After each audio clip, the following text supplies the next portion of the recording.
आज की video guys बहुत इंपॉर्टेंट रहने वाली है और आज हम बात करने वाले हैं टाटा सिल्वर ईटीएफ की। हम बात करेंगे निप्पो इंडिया सिल्वर ईटीएफ की। आज है 5 फरवरी 2026 और इस डेट के हिसाब से जो भी बड़ी खबरें निकल के सामने आ रही हैं सिल्वर ईटीएफ को लेकर वो मैं आपके सामने रखूंगा।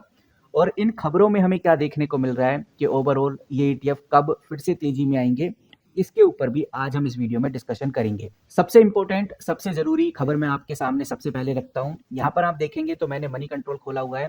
डेट आप चेकआउट करिए, 5 फरवरी 2026 का ये आर्टिकल है और यहां पर बहुत क्लियरली और साफ शब्दों में आपको एक बात देखने को मिलती है कि मनी कंट्रोल के इस आर्टिकल में सिल्वर और गोल्ड ईटीएफ में आई जो बड़ी गिरावट है इसके बारे में कुछ इंपॉर्टेंट और महत्वपूर्ण बताया गया है। थोड़ा स्क्रॉल डाउन करते हैं तो हमें देखने को मिलता है जो सिल्वर ईटीएफ हैं, चाहे वो टाटा सिल्वर हो, निप्पो सिल्वर हो, आईसीआईसीआई सिल्वर हो, ये सिल्वर ईटीएफ एक ही दिन में लगभग 16 से 17% तक गिरते हुए नजर आए। वहीं गोल्ड ईटीएफ की बात करें तो गोल्ड ईटीएफ भी लगभग 5% के आसपास हमें गिरता हुआ नजर आया।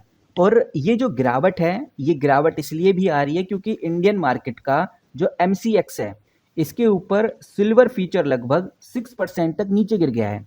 और यहां पर मैं आपको बता दूं जो ईटीएफ होते हैं ये हमेशा अंडरलाइन एसेट्स यानी असली चांदी असली सोने के प्राइस को फॉलो करते हैं। इसीलिए जब भी एमसीएक्स के ऊपर रेट गिरते हैं तो ईटीएफ के अंदर भी हमें भारी बिकवाली देखने को मिलती है, यानी कि भारी सेलिंग शुरू हो जाती है ईटीएफ के अंदर। बाकी इंटरनेशनल मार्केट की अगर बात करें तो इंटरनेशनल मार्केट में डॉलर का मजबूत होना प्रॉफिट बुकिंग की वजह बन जाती है। लोग इन प्रीसियस मेटल्स में से प्रॉफिट बुकिंग करना चालू कर देते हैं जिसका बहुत बड़ा असर इंडिया के ईटीएफ्स के ऊपर भी देखने को मिलता है। और यहाँ पर हमें ये बात ध्यान रखकर चलनी है, जिस तरह से आर्टिकल्स के अंदर बताया जा रहा है कि 16 से 20% तक की गिरावट चांदी में आ गई है, वो असली चांदी में गिरावट नहीं आई है। ये चीज ध्यान रखकर चलना, जो रियल सिल्वर है उसमें ये गिरावट नहीं है।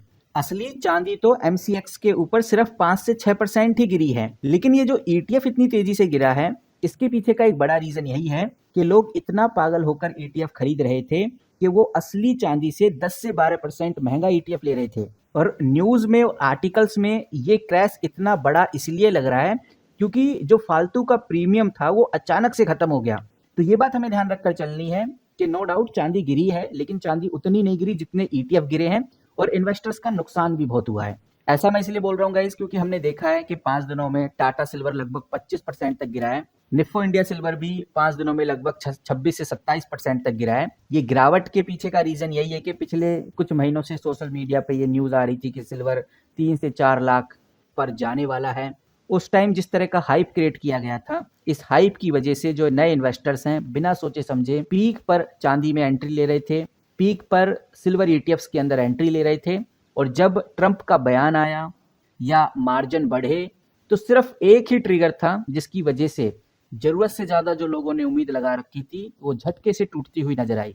और वो जो उम्मीद है आज आपको स्क्रीन पे नजर आ रही है।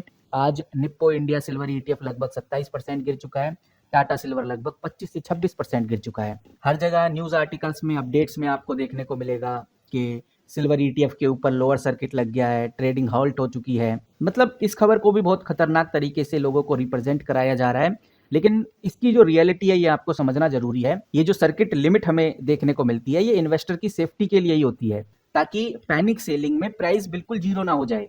ये कोई कोलैप्स नहीं होता बल्कि मार्केट का एक कूल ऑफ पीरियड होता है। और याद रखिए ये सिल्वर के लिए कोलैप्स बिल्कुल नहीं है बल्कि मार्केट के लिए एक कूल ऑफ पीरियड है, यानी जितनी बड़ी रैली आएगी उसके बाद मार्केट न्यूट्रल होता है और वही न्यूट्रल आज हमें सिल्वर ईटीएफ में देखने को मिलता है। तो ओवरऑल अगर हम मुद्दे पे आए तो बात बहुत सिंपल है। न्यूज़ में जो भी हाहाकार आपको देखने को मिल रहा है, जो भी न्यूज़ में पैनिक मचा हुआ है, वो सब शॉर्ट टर्म ट्रेडर्स और स्पेकुलेटर्स के लिए है।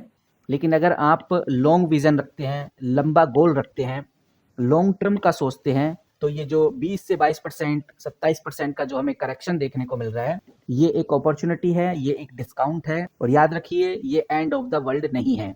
और इस बात का डर कि अब चांदी जीरो हो जाएगा, ऐसा नहीं होने वाला। चांदी की जो इंडस्ट्रियल डिमांड है यानी सिल्वर और ईवी में अभी भी बहुत सॉलिड है। ये आर्टिकल आपको मनी कंट्रोल पे देखने को मिल रहा है, बिल्कुल सेम आर्टिकल आपको सीएनबीसी टीवी 18 पे भी देखने को मिलेगा। लेकिन यहाँ पर सिल्वर क्रैश को लेकर कुछ और इंपॉर्टेंट बातें बताई गई हैं और मुझे ऐसा लगता है कि ये बातें भी हमें पता होनी चाहिए। सीएनबीसी टीवी 18 के ऊपर ये आर्टिकल पब्लिश किया गया था 5 फरवरी 2026 को, आप क्लियरली देख सकते हैं। अब इस आर्टिकल में अगर आप देखें तो हेडलाइन में आपको एक इंपॉर्टेंट चीज देखने को मिलती है, सिल्वर क्रैश को लेकर। सिल्वर क्रैश को लेकर एक इंपॉर्टेंट रीजन बताया गया है जिसका नाम है MTF यानी मार्जिन ट्रेडिंग फैसिलिटी। ये आर्टिकल जो कि CNBC TV 18 पे पब्लिश किया गया है, ये आर्टिकल क्लियरली बोलता है कि सिल्वर क्रैश हुआ है, सिल्वर ETF क्रैश हुआ है, इसकी सबसे बड़ी वजह लेवरेज ही थी। बताया जा रहा है कि बहुत सारे ट्रेडर्स ने MTF यानी मार्जिन ट्रेडिंग फैसिलिटी का इस्तेमाल करके सिल्वर ETF खरीदे थे। आप ये समझ के चलिए कि इन्वेस्टर्स के पास 1 लाख थे, पर वो ब्रोकर्स से उधार लेकर 4 से 5 लाख का ETF खरीद के बैठे थे, और जब सिल्वर प्राइस थोड़ा सा भी नीचे गिरा तो इन ट्रेडर्स को और पैसे जमा करने पड़े। अगर वो जमा नहीं कर पाते तो ब्रोकर को मजबूरी में उनका सारा माल मार्केट में बेचना पड़ता है। और ये जो निप्पो सिल्वर ETF है, निप्पो सिल्वर ETF में सबसे ज्यादा आपको MTF ही देखने को मिला, क्योंकि निप्पो सिल्वर ETF सबसे बड़ा लिक्विड फंड है, इसीलिए सबसे ज्यादा जो स्पेकुलेटिव ट्रेडिंग थी वो इसी ETF में हुई। ये आर्टिकल भी गाइस सेम ही बात कहता है कि पिछले 3-4 दिनों से जिस तरह से सिल्वर गिर रहा है, वो चांदी की असली डिमांड गिरने की वजह से नहीं है, वो फोर्स लिक्विडेशन यानी मजबूरी की बिकवाली की वजह से है। क्योंकि जब ब्रोकर्स ने एक साथ हजारों ट्रेडर्स की पोजीशन को काटा तो मार्केट में एक संग बहुत सारे ETF आ गए, जिससे प्राइस क्रैश हो गया। और यहाँ पर ये जो मार्जिन सेल का साइकिल है ये समझना जरूरी है, क्योंकि ये जो मार्जिन साइकिल है इसकी वजह से ही ये सिचुएशन आज सिल्वर ETF में देखने को मिल रही है।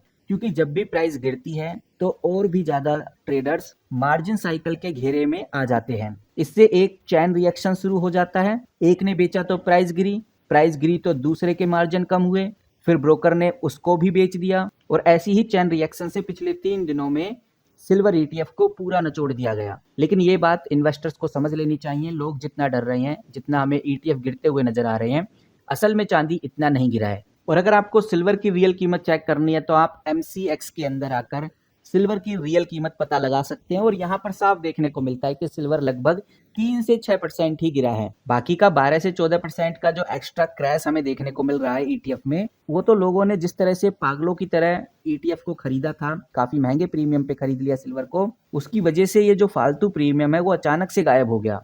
तो यही रीजन है कि गाइज आज हमें सिल्वर ETF कंटिन्यू गिरते हुए नजर आ रहे हैं, जो आप देख सकते हैं।